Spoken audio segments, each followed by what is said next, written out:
Hello my lovely students, आशा करता हूँ आप सभी अच्छे होंगे। आप सभी को दीपावली की हार्दिक शुभकामनाएं। Myself you are watching my YouTube C Fury classes. Today I discuss about electromagnetic spectrum. आज हम लोग विद्युत चुम्बकी स्पेक्ट्रम के बारे में जानेंगे। तो जो इलेक्ट्रोमैग्नेटिक स्पेक्ट्रम होता है, इसमें बहुत सारी रेज होती हैं, जिनमें क्रमशः cosmic rays, gamma rays, X rays, ultraviolet, visible, infrared, microwaves और रेडियो वेव्स। तो इस इलेक्ट्रोमैग्नेटिक स्पेक्ट्रम में ये सभी रेस होती हैं। इनमें जो हम लोग कॉस्मिक रेस से रेडियो वेव्स की तरफ जाते हैं तो वेवलेंथ बढ़ती है। तो जो वेवलेंथ होती है वो कॉस्मिक रेस से रेडियो वेव्स की तरफ जाने पर बढ़ती है। उसी प्रकार जो फ्रिक्वेंसी ऑफ रेज होती है, या हम कहते हैं किसी रेस की जो एनर्जी होती है, वो रेडियो वेव से कॉस्मिक रेस की तरफ आने से बढ़ती है।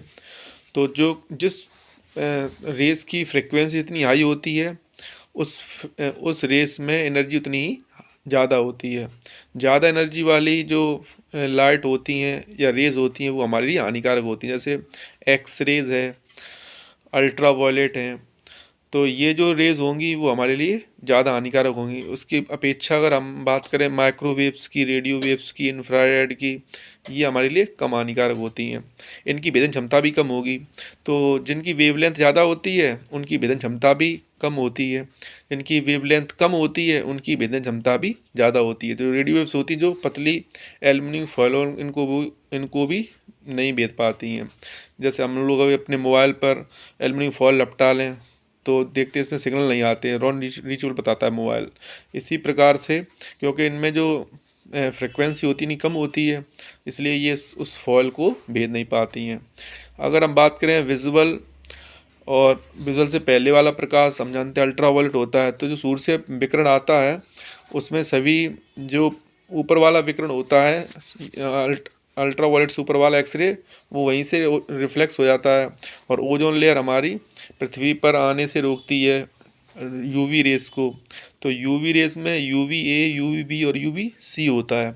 तो जो यूवी सी होता है 435 nm, ये तो पृथ्वी पर आता है। इसके बाद विजुअल दृश्य प्रकाश कहते हैं, विवग्योर कहते हैं, जिसमें इसकी वेवलेंथ रेड की 7000 एंगस्ट्रॉम होती है और वॉयलेट की 4 एंगस्ट्रॉम होती है। तो विवग्योर विजुअल रीजन होता है जिसकी वेवलेंथ 7000 एंगस्ट्रॉम की होती है। 7000 एंगस्ट्रॉम से ऊपर वाला प्रकाश उसे हम अवरक्त प्रकाश कहते हैं, जिसे हम रेड शिफ्ट के बाहर का प्रकाश कहते हैं। तो जो IR होता है, ये वेवलेंथ विजुअल से ऊपर की होती है। तो हम लोग केवल क्या देख सकते हैं, हम लोग विजुअल स्पेक्ट्रम को ही देख पाते हैं। इसके ऊपर वाला प्रकाश हम नहीं देख सकते। लेकिन जो सांप होते हैं उनमें ऐसी क्षमता होती है कि वो IR रेडिएशन को देख सकते हैं। जैसे हबल टेलीस्कोप के बाद जो नासा ने अभी टेलीस्कोप भेजा है, उसमें बहुत दूर का भी हमें गैलेक्सी दिखाई दे रही हैं। तो वो संभव है IR रेडिएशन के देखने के कारण। तो जितना IR रेडिएशन देख पाएंगे तो हम अच्छा और स्पष्ट दूर का भी देख सकते हैं। इस प्रकार से हम लोगों ने स्पेक्ट्रम के बारे में पढ़ा। आपको वीडियो अच्छा लगा हो तो वीडियो शेयर कीजिए। आपको कोई डाउट्स हो तो कमेंट टाइप कीजिए और चैनल को सब्सक्राइब कीजिए। Thank you.